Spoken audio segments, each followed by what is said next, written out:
नमस्कार. MTV मध्ये आपल्या सर्वांचं हार्दिक स्वागत आहे. मी चंद्रशेखर नेने, आंतरराष्ट्रीय घडामोडींचा अभ्यासक. माझ्याबरोबर अविनाश सूर्यवंशी व्हिडिओग्राफर आहेत.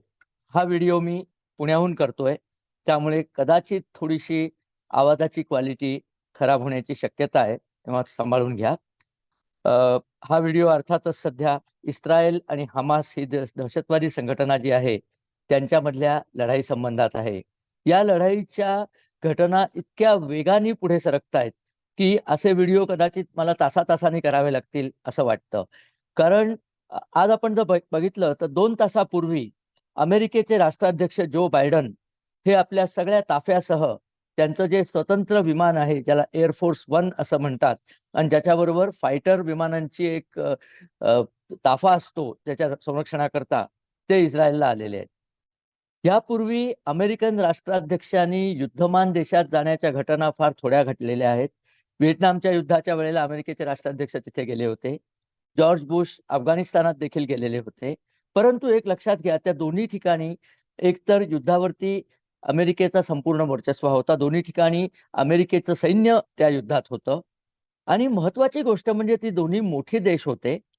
त्यामुळे त्या जिथे राष्ट्राध्यक्ष गेले तिथे प्रत्यक्ष धोका कमी होता. इस्रायलची परिस्थिती तशी नाहीये. अत्यंत छोटा देश आहे. हमासची रॉकेट्स इस्रायलमध्ये सगळीकडे पडतायत. त्यातलं एखादं चुकून एअरफोर्स 1 वरती पडणार नाही याची गॅरंटी कोण घेणार? आणि इस्रायलमध्ये अजून तरी अमेरिकन सैनिकांनी कुठल्याही तऱ्हेची आक्रमक कारवाई स्वतःहून म्हणजे सैनिकांनी केलेली नाहीये. अमेरिका इस्रायलला मदत करते हे तर नक्कीच आहे. परंतु अशी परिस्थिती असताना अमेरिकेचे राष्ट्राध्यक्ष इस्रायलला येतात, ही एक अभूतपूर्व घटना आहे. त्याचे 2 अर्थ आहेत. एक म्हणजे बायडन यांनी अमेरिकेत बसून सांगितलं होतं की आमचा इस्रायलला या दहशतवादाच्या विरुद्धच्या युद्धाला पूर्ण पाठिंबा आहे, आणि तो पाठिंबा दर्शवण्यासाठी म्हणजे एक दाखवण्याचा पाठिंबा असतो, एक राजकीय दाखवण्याचा पाठिंबा असतो, आणि दुसरा खरोखर पाठिंबा असतो. हे खरंच आहे हे सांगण्यासाठी बायडन प्रत्यक्ष इस्रायलच्या भूमीत आलेले आहेत. बरं, येताना त्यांनी सांगितलं होतं, मी नुसतं इस्रायल नाही, मी जॉर्डन आणि इजिप्तला देखील जाणार आहेत. आतापर्यंत आलेल्या बातमीनुसार असं कळतं की ते जॉर्डनला जात नाहीयेत, इजिप्तला देखील जात नाहीयेत. ते इस्रायलहूनच परत जातील, आणि हा धोका त्यांनी पत्करलेला आहे हे तर नक्कीच. परंतु असं काय झालं? तर असं झालंय की सध्या या युद्धामुळे जगामध्ये संपूर्ण 2 तट पडलेले आहेत. हे युद्ध मागे मी आपल्याला व्हिडिओमध्ये सांगितलं होतं, हे इस्रायल आणि पॅलेस्टाईन, किंवा ज्याला त्यांचं खरं नाव फिलिस्तीन आहे, इस्रायल आणि फिलिस्तीन राष्ट्राविरुद्धचं नाहीये. हे इस्रायल आणि फिलिस्तिनी राष्ट्रातले जे दहशतवादी संघटना हमास आहे, इस्लामिक जिहाद आहे, आणखीनही 2-4 आहेत, हिजबुल्ला आहे सिरिया आणि लेबनॉनमध्ये, त्यांच्या विरुद्ध हे युद्ध आहे. आणि या युद्धाची सुरुवात आपल्याला माहिती आहे हमासनीच केलेली आहे. हमासने काही एकदम ज्याला म्हणतात ना, विदाऊट एनी प्रोव्होकेशन इस्रायलवरती एका 4 तासामध्ये 5,000 रॉकेट्सने हल्ला केला, असं हमास स्वतःच सांगतं. आणि साधारण 1200 ते 1500 सैनिकांनी गाझापट्टीनं इस्रायलच्या सीमा ओलांडून म्हणजे तिथलं कुंपण तोडून तिथे हँगग्लायडर्सद्वारे सुद्धा येऊन तिथल्या सिव्हिलियन पॉप्युलेशनला, तिथल्या नागरिकांना ठार मारलं. आणि 200 नागरिक उचलून घेऊन गेलेत, त्यात पुष्कळशा स्त्रिया सुद्धा आहेत. आणि त्यावेळेला त्यांनी जो अमानुष वर्तवणूक तिथे केली, जे भयानक प्रकार केले, त्याचं व्हिडिओ चित्रण करून ते देशोदेशीच्या व्हिडिओ चॅनलला पाठवलं. मला वाटतं की हमासनी ज्याला म्हणतात ना, played their hands too much, म्हणजे त्यांनी खूप जास्त आपली ही खेळी केलेली आहे, आणि ती आता त्यांच्या अंगाशी आली आहे. कारण जागतिक जनमत हे निश्चितपणे हमासच्या विरोधात गेलेलं आहे. भारताचे पंतप्रधान नरेंद्र मोदी यांनी तर पहिल्याच दिवशी सांगितलं की आम्ही या दहशतवादी हल्ल्याचा निषेध करतो, आणि आम्ही पूर्णपणे इस्रायलच्या बरोबर या युद्धामध्ये आहोत. अमेरिकेने ताबडतोब हे सांगितलं. आणि जी अरब राष्ट्र होती, हे एक विलक्षण आहे की अरब राष्ट्रांमध्ये सुद्धा एक फूट पडलेली आहे. कारण अरब राष्ट्रांमध्ये बहरीननी हमासला तंबी दिलेली आहे. युनायटेड अरब एमिरेट म्हणजे संयुक्त अरब अमिराती, त्यांनी या युद्धामध्ये इस्रायलची बाजू घेतलेली आहे. म्हणजे त्यांनी सांगितलेलं आहे की हे दहशतवाद युद्ध आम्हाला मंजूर नाहीये. सौदी अरेबियाने अजूनपर्यंत बोटचेपी भूमिका घेतली, पण सौदी अरेबियाला डायरेक्टली इस्रायलच्या विरुद्ध भूमिका घेणं शक्य नाहीये, कारण तो सगळा अरब देश आहे. परंतु तरी सुद्धा त्यांनी इस्रायलला वरती टीका केलेली नाहीये. हे सगळं असं दर्शवतं की अरब आणि त्याच्या विरुद्ध कतार, इराण, नंतर लेबनॉन, या सगळ्या देशांनी हमासची पाठराखण करत इस्रायलवर सडकून टीका केलेली आहे. याच्यातनं असं दिसतं की इस्लामिक राष्ट्रांमध्ये सुद्धा दोन तट पडलेले आहेत. एक तट अशा राष्ट्रांचा आहे की ज्यांचं आयुष्य आता बऱ्यापैकी चांगलं होत चाललेलं आहे, पैसेवाली राष्ट्र आहेत आणि त्यांना हे बघायचं आहे की आपल्या लोकांना दहशतवादाचं ग्रहण लागू नये, म्हणजे आपल्यातल्या नागरिकांनाही लागू नये, नागरिकांनी दहशतवादाला भरती होऊ नये, आपण सामान्य किंवा ज्याला नॉर्मल लाईफ म्हणतात तसं जगावं. दुसरीकडे फिलिस्तिनी राष्ट्र आहे. फिलिस्तिनी राष्ट्राला अजून तेवढी आर्थिक सुबत्ता मिळालेली नाहीये आणि तिथे त्या फिलिस्तीनमध्ये दोन पक्ष आहेत. एक म्हणजे PLAचा पक्ष आहे, पॅलेस्टाईन लिबरेशन अथॉरिटी, जो महमूद अब्बास ज्याचे अध्यक्ष आहेत आणि जे वेस्ट बँक म्हणजे पश्चिम किनाऱ्यावरती ज्यांचा प्रभाव आहे. आणि दुसरं गाझापट्टी, जिथे युद्ध सध्या चाललेलं आहे, तिथे हमासचा प्रभाव आहे. आणि या हमासने जेव्हा त्यांचा प्रभाव वाढवला तेव्हा PLAची जी अल फताह म्हणून संघटना होती तिच्या म्होरक्यांचे खून पाडले आणि स्वतः पहिलं इलेक्शन लढवलं. ते इलेक्शन जिंकल्यानंतर त्यांनी इलेक्शन आजतागायत लढवलेलं नाहीये. ते दहशतवादाच्या जोरावरच तिथे येऊन बसलेले आहेत. असं म्हटलं जातं की साधारण 30% फिलिस्तिनी नागरिकांचा हमासला पाठिंबा आहे. आता अशी परिस्थिती असताना त्यांनी हा हल्ला ओढवून घेतला. सुरुवातीला इस्रायलचं या हल्ल्यात बऱ्यापैकी नुकसान झालं. 2,000 इस्रायली आयदर मेले किंवा त्यांच्यातले काही जायबंदी झाले. त्यातले किती जायबंदी झाले हे माहित नाही. पण त्यात एक घटना झाली ती आपल्या लक्षात आली नाही. 27 अमेरिकन लोक सुद्धा त्यांनी पकडून नेलेली आहेत. आणि अमेरिकेची अशी भूमिका असते की जगामध्ये कुठेही अमेरिकनावर जर हल्ला झाला तर अमेरिका दुसऱ्या देशाचे कायदे कानून काही असतील किंवा नसतील त्याचा विचार न करता त्या देशांवर तुटून पडेल. आणि तसंच थोडंसं अमेरिकेने केलेलं आहे. आतापर्यंत ते तुटून पडले नाही आहेत, पण त्यांनी प्रचंड प्रमाणावर आपले सैनिकी शक्ती, सामरिक शक्ती, नौशक्ती तिथे म्हणजे नेव्हीची शक्ती भूमध्य सागरात आणलेली आहे. 2 त्यांच्या सर्वात मोठ्या युद्धनौका नाही, विमानवाहू नौका, जेराल्ड फोर्ड नावाची एक आहे, दुसरी आयसेनहॉवर या नावाची आहे, त्या तिथे आणून ठेवलेल्या आहेत, ज्याच्यावर B-52 बॉम्बर आणि अत्याधुनिक मिसाईल हे सगळं आहे. म्हणजे एवढ्या अमेरिकेने विचार केला तर संपूर्ण फिलिस्तीन, संपूर्ण लेबनॉन ते बेचिराख करू शकतील. इतकंच नाही तर इराणपर्यंत सुद्धा ते हल्ला करू शकतील. आणि एकूण जे जो बायडननी जे सांगितलं ते अशाच पद्धतीने सांगितलं की आम्ही कोणाची गय करणार नाही, आम्हाला दहशतवादाच्या विरुद्ध मुकाबला करायचा आहे आणि त्या मुकाबल्यात आम्ही नेतान्याहू यांच्या बरोबर आहोत. हे घडत असतानाच एक फार विलक्षण घटना झाली की अल अहली हॉस्पिटल या नावाचं एक हॉस्पिटल गाझा सिटीच्या मध्यभागी शेख मुख्तार मार्गावरती आहे. याला शारा म्हणजे मार्ग अरबीमध्ये, शेख मुख्तारचा मार्गावरती ती आहे.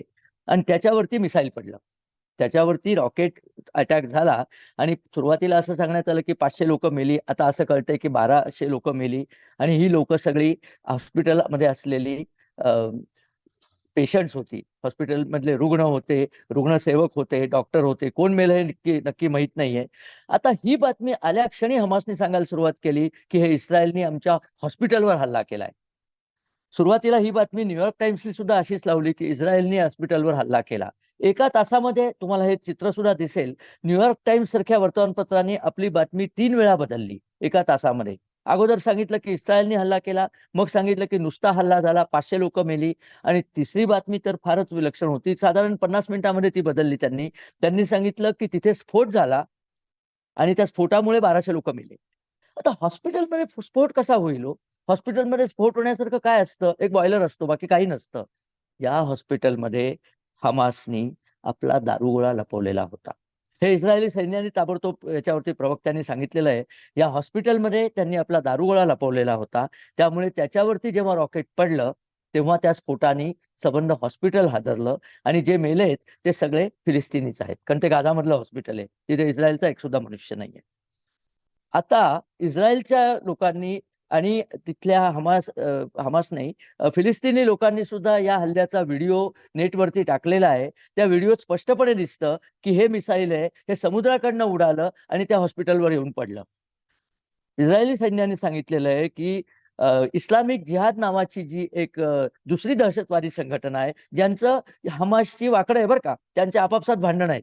त्या इस्लामिक जिहादनी एक मिसाईल उडवलं आणि मिसाईलचं तंत्रशक्ती काही फारशी चांगली नव्हती. अय्याश 5 नावाचं ते मिसाईल आहे आणि ते इस्रायलचं ते हमास किंवा इस्लामिक जिहादचं मिसाईल इस्रायलमध्ये जायच्याऐवजी अर्ध्या वाटेवरती खालीच पडलं आणि ते पडलं कुठे? त्या हॉस्पिटलवर पडलं. आता हॉस्पिटलमधले पेशंट मेल्यावरती कुठलाही संघटना याची जबाबदारी घेणार नाही. त्यामुळे त्यांनी ताबडतोब ते इस्रायलवर ढकललं. पण आता व्हिडिओ प्रूफ आहे की ते कुठनं निघालं, कुठे पडलं हे संबंध दिसतं आहे. आणि या घटनेची निंदा अर्थात सगळ्यांनी केली. हॉस्पिटलमध्ये ज्या लोकांना मृत्यू आला त्या सगळ्यांबद्दल सहानुभूती पंतप्रधान नरेंद्र मोदींनी केली, जो बायडननी केली, सगळ्यांनी सहानुभूती व्यक्त केलेली आहे. परंतु इस्रायलचं म्हणणं आहे की हे त्यांचंच मिसाईल चुकून त्यांच्याच डोक्यावर पडलंय. परंतु व्हिडिओ एव्हिडन्स ज्याला म्हणतात, पुरावा, तो मात्र आहे. पण याच्यापेक्षा उत्तम पुरावा महाभारत आपण ऐकलेलं आहे की नाही? महाभारताचं युद्ध धृतराष्ट्राला तर पाहता येत नव्हतं. तर व्यासांनी संजय या नावाचं ते पात्र आहे महाभारतातलं, त्याला दिव्य दृष्टी दिली की तू हे युद्ध बघ आणि त्या युद्धाचं वर्णन आपल्या धृतराष्ट्राला सांग. आजच्या युगात सुद्धा आपल्याकडे एक संजय आहे बरं का. त्यांचं आडनाव राऊत आहे, पण ते संजयच आहेत आणि त्यांना दिव्यदृष्टी मिळालेली आहे. त्यामुळे त्यांनी त्यांचे धृतराष्ट्र कोण आहे हे मला माहित नाही. पण त्यांनी सगळ्या मीडियालाच धृतराष्ट्र समजून असं सांगितलं की ते मिसाईल इस्रायलनीच त्या हॉस्पिटलवर टाकलंय. आता यांना दिव्यदृष्टी असल्यामुळे कोणी त्यांना चॅलेंज करणं शक्यच नाही. आता महाभारतातल्या दिव्यदृष्टीचा कलियुगातला हा चमत्कार पाहून तर मी तर म्हणजे थक्कच झालो आणि त्यांचे चरण कुठे आहेत ते शोधायची आता वेळ आलेली आहे. त्यांनी सांगून टाकलं की हे इस्रायलनीच उडवलं आणि अल अहली हॉस्पिटल याचा अर्थ पीपल्स हॉस्पिटल असा होतो बाय दी वे. आणि ते मिसाईल असं त्यांच्यावरती पडलं आणि ते इस्रायलनीच पाडलं असं संजयजी सांगतात. तर आपण त्याच्यावर विश्वास ठेवला पाहिजे, कारण आपल्याला महाभारतावर विश्वास आहे, आपल्याला संजयवर विश्वास आहे आणि आपण सगळे आंधळे धृतराष्ट्र आहोत असं संजय राऊतांना वाटत असेल. प्रत्येकाने आपापल्या याच्यावरती विचार करावा काय आहे ते. परंतु हे युद्ध आता झपाट्याने आणि जास्ती तीव्रतेकडे जात नाही ना, हे आपल्याला बघायला लागेल. कारण जो बायडन तिथे आलेले आहेत ते लवकरच परत सुद्धा जातील. पण जाताना त्यांची नेतान्याहूंशी प्रदीर्घ चर्चा झालेली असणार आणि इस्रायलला कुठल्या प्रकारची मदत पाहिजे त्या सगळ्या गोष्टी अमेरिकेने द्यायचं कबूल केलेलं आहे. आणि मी गेल्या वेळेला सांगितलं त्याप्रमाणे जो बायडन जे आलेले आहेत त्यांचा एक महत्वाचा अजेंडा हा पण आहे की इराण, सिरिया, हेजबुल्ला, कतार आणि पाकिस्तान, कारण पाकिस्तानच्या संसदेमध्ये एका विद्वानाने सांगितलं की आपल्याकडे अणुबॉम्ब आहे तो लावून टाकून द्या. मी गेल्या व्हिडिओ त्याबद्दल बोललेलो सुद्धा आहे. तर त्यांचा असा विचार आहे जो बायडनचा. त्यांनी सांगितलं असणार की या सगळ्या देशांना धमकी दिलेली आहे की तुम्ही काहीही जर केलं तर याद राखा आमच्याकडे संपूर्ण शस्त्रास्त्र संभार इथे आहे, तुमच्या देशाच्या नांग्या तोडून टाकू. या प्रकारची धमकी दिली नसेलच असं सांगता येत नाही. त्यामुळे असं वाटतंय की हिजबुल्ला आणि हे बाकी सगळे लोक आता तरी पुढे येणार. हमासने तर आता रडारड सुरूच केलेली आहे, कारण गाझापट्टीमध्ये इस्रायलनी त्यांना सांगितलेलं आहे की तुम्ही ताबडतोब इथनं निघून दक्षिणेत जा. उत्तरेच्या बाजूला जे सगळे दहशतवादी आहेत जे बोगद्यांमध्ये टनेल म्हणजे बोगदा नाही भुयारांमध्ये लपून बसलेत, आम्हाला त्यांचा खात्मा करायचा आहे आणि आम्ही तो केल्याशिवाय थांबणार नाही. आणि आता लगेच सगळ्या हमासच्या सहानुभूतीधारकांकडनं रडारड सुरू झालेली. अहो त्यांची माणसं मरतायत, अहो त्यांचे नागरिक मरतायत. मग इस्रायलचे मेले ते नागरिक नव्हते का? तेव्हा यातलं कोणीही काही बोललेलं नव्हतं. पण हा दुटप्पी प्रकार आपण माध्यमांचा पाहिलेलाच आहे. आपली माध्यमं सुद्धा त्यात काही मागे नाही आहेत. त्या माध्यमांनी दुटप्पीपणा केला नसता तर मला कोणी बघितलं असतं हो. मी त्याच्यामुळेच मला लोक बघतात हल्ली आणि आपले अतिशय आभार आहेत की याच्या अगोदरच्या व्हिडिओला आपण 60,000 व्ह्यूज दिलेत, त्याच्या अगोदरच्या व्हिडिओला तर 3 लाखांनी व्ह्यूज दिलेत. त्याबद्दल आपले पुन्हा एकदा आभार. आणि आपण नेहमी करतो तसं मी काही प्रेक्षकांच्या प्रतिक्रिया घेणार आहे. त्या प्रतिक्रियांबद्दल थोडंसं बोलतो. अश्विनी देव यांनी विचारलेलं आहे की इस्रायलनी गाझापट्टीत फुकट वीज पाणी का दिली, नोकऱ्या का दिल्या, हे सगळं कशा करता इस्रायल करत होतं. तर इस्रायलला असं जेन्युइनली वाटत होतं की या लोकांना चांगलं आयुष्य आपण जर देऊ शकलो तर ही लोक लढाईचा मार्ग सोडून सामोपचार, वाटाघाटी, सहजीवन हा मार्ग अनुसरतील.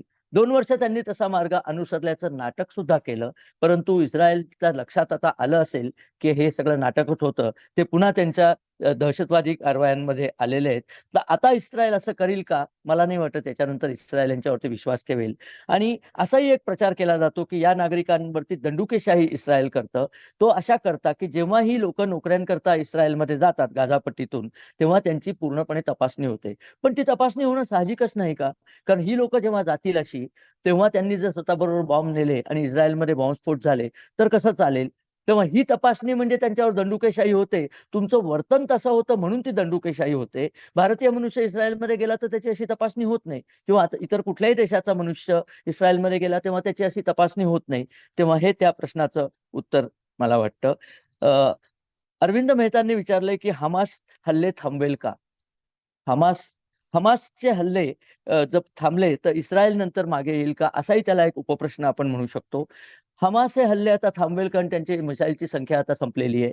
त्यांनी हिजबोलाला विनंती केली की तुमच्याकडे 1,00,000 मिसाईल्स आहेत, ती का टाकत नाही? पण हिजबोलाला सज्जड दम मिळालेला आहे. मला नाही वाटत हिजबोलला आता अशा प्रकारची मिसाईल टाकण्याचं धाडस करील. एखाद 2 मिसाईल्स येतील, पण इस्रायलने तिथे सुद्धा आपलं सैन्य तैनात ठेवलेलं आहे. अहो, इस्रायलने सांगितलं राखीव सैनिकांना सैनिक भरती व्हा, तर तिथे क्यू लागलेत. प्रचंड प्रमाणावर लोकांचे क्यू लागलेत. बाहेरच्या देशात गेलेले इस्रायली लोक सुद्धा परत आपल्या देशात आलेत की मला सैन्यात जायचंय आणि मला आपल्या देशावरती हल्ला झालाय त्याचा सूड घ्यायचा आहे. तिथे केजरीवाल नाही आहेत विचारायला की मग हमासनी टाकलं म्हणजे तुम्हीच काहीतरी चूक केली असेल, कशावरनं तुम्ही हल्ला केला? असले खुलचट प्रश्न विचारणारी जमात तिथे नाहीये, हे आपण लक्षात ठेवलं पाहिजे. अशी माणसं फक्त भारतीय मातीतच निर्माण होतात की काय, असं थोडंसं वाटतं. जीवन यांनी हा प्रश्न विचारलेला आहे की हार्वर्ड युनिव्हर्सिटीमध्ये मुस्लिम स्टुडंट असोसिएशनच्या ज्या मेंबर्सनी हमासला सपोर्टिंग असं जुलूस काढला किंवा निदर्शनं केली, त्यांच्या नोकऱ्या गेल्या का? खरी गोष्ट आहे. त्यांना ज्या नोकऱ्यांच्या ऑफर मिळाल्या होत्या त्या ऑफर कॅन्सल केलेल्या आहेत. त्यामुळे त्यांना डायरेक्ट त्याचा त्रास पोचलेला आहे की तुम्ही दहशतवादाची बाजू घेऊन अमेरिकेत जा आलेला असला तर तुम्हाला इथे थारा नाही. अमीर हसन नावाचा एक स्टॅनफोर्ड युनिव्हर्सिटीतला प्रोफेसर, त्यांनी तर आपल्या वर्गातल्या ज्यू मुलांना एका कोपऱ्यात उभं केलं, मुला-मुलींना, सांगितलं तुम्ही दहशतवादी आहात आणि हमासने योग्य काम केलंय, त्याच्यावरती आता कारवाई होत आहे. तेव्हा या लोकांची ही वृत्ती काही नवीन नाही. पण एक तुम्हाला सांगून ठेवतो, परवाच बातमी आहे लंडनमधली, कालच बातमी आहे. लंडनमध्ये पहिल्या चार्ल्सचा जो पुतळा होता, इंग्लंडचा एक प्रकारचा संस्थापक राजा, त्या पुतळ्याला यांनी पॅलेस्टाईनचा पोशाख चढवला आणि त्याच्या डोक्यावर पॅलेस्टाईनचा मफलर बांधलेला आहे. तर अशा प्रकारचे कृत्य हे लंडनमध्ये करू धसतात. याचाच अर्थ किती लोक तिथे गोळा झालेली आहेत आणि कशा चुकीच्या लोकांना इंग्लंडनी आणि इतर युरोपियन देशांनी व्हिसा दिलेले आहेत. कारण युरोपियन देशात प्रचंड लाखालाखांची निदर्शनं इस्रायलच्या विरुद्ध आणि हमासच्या बाजूने. इस्रायलच्या विरुद्ध मी समजू शकतो, पॅलेस्टाईनच्या बाजूने मी समजू शकतो, पण हमासने केलेली दहशतवादी कृत्य पाहिल्यानंतर हमासच्या विरुद्ध सुद्धा जायचं नाही. हमासचं समर्थन करणारे जेव्हा जुलूस निघतात, भारतात सुद्धा काही ठिकाणी निघालेत. उत्तर प्रदेशात मात्र निघाल्यानंतर योगींनी ताबडतोब त्या सगळ्यांवर FIR लावला, त्यामुळे त्यांचं सगळं बंद झालेलं आहे. पण ही एक विषवल्ली आहे. आपण अत्यंत सावध असलं पाहिजे. मी माझ्या दर व्हिडिओत सांगतो की आपण अत्यंत सावध असलं पाहिजे, कारण जे इस्रायलमध्ये घडतंय ते इथे घडणारच नाही. अशा एक प्रकारच्या भ्रमात राहू नका. ते जात्यात आहेत तर आपण सुपात आहोत, लक्षात ठेवा. हे जातं फिरणंच थांबवणं आपल्याला कळलं पाहिजे. एकदा हे थांबलं आणि नरेंद्र मोदी एक्झॅक्टली तेच सगळ्या जागतिक समुदायाला सांगतायत, तुमचा कुठलाही देश असो, तुमच्या विरुद्ध कुठलाही देश असो, परंतु दहशतवाद्याची बाजू कधीही घेऊ नका. ट्रुडोला सुद्धा तेच सांगत होते, खालिस्तान्यांची बाजू घेऊ नका. आता ट्रुडोचा म्हणजे कॅनडाचा प्रधानमंत्री, आता त्याची काय अवस्था झाली आपण बघतात. आता तो भारताची स्तुती पण करायला लागलाय. तर इथपर्यंत परिस्थिती आलेली आहे. पुढे काय होईल? अजूनही इतक्या लगेच युद्ध संपेल का? मला वाटत नाही. पण येत्या 5-7 दिवसामध्ये या युद्धाचा निकाल लागेल, कारण हमासची लढण्याची शक्ती मर्यादित आहे. लवकर निकाल लागू दे आणि सामान्य संबंध सगळ्या देशांमध्ये सुरळीत होऊ दे, शांती येऊ देत, अशी शुभेच्छा व्यक्त करून हा व्हिडिओ मी संपवणार आहे. आपल्याला जर हा व्हिडिओ आवडला तर आपण आपले लाईक्स आणि आपण आमच्या चॅनलला सबस्क्राईब करा. आपले कमेंट्स आम्हाला फार आवश्यक असतात. त्या कमेंट्स येऊ द्या आणि जास्तीत जास्त आपल्या मित्रपरिवाराबरोबर हा व्हिडिओ शेअर करा. आपण हा व्हिडिओ पाहिला त्याबद्दल धन्यवाद आणि नमस्कार.